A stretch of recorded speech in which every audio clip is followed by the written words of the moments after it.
আপনি নিশ্চয়ই একজন সাধারণ কৃষক। আপনি নিশ্চয়ই চাইবেন না আপনার ছেলে মেয়েদের কৃষিকাজের সঙ্গে যুক্ত করতে বা যুক্ত হতে তাদের বলবেন না কোনো সময়ই।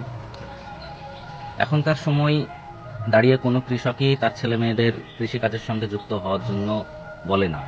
কারণ আছে একটা, কারণটা হলো তারা প্রোগ্রেসিভ ফার্মার না বা প্রগতিশীল কৃষক না। এবার প্রশ্ন হচ্ছে এই প্রগতিশীল কৃষক বা প্রোগ্রেসিভ ফার্মার কি বা কারা?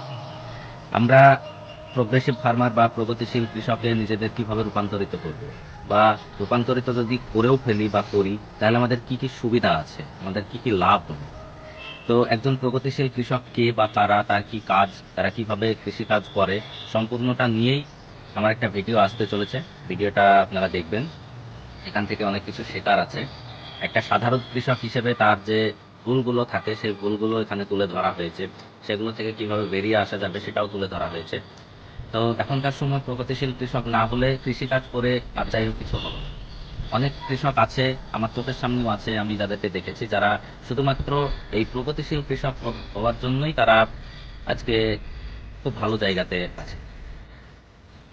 আমার সঙ্গে থাকবেন, ভিডিওটা আসতে চলেছে, দেখবেন, এখানে অনেক কিছু শেখার আছে। আশা করি সকলে খুব ভালো আছেন। ধন্যবাদ।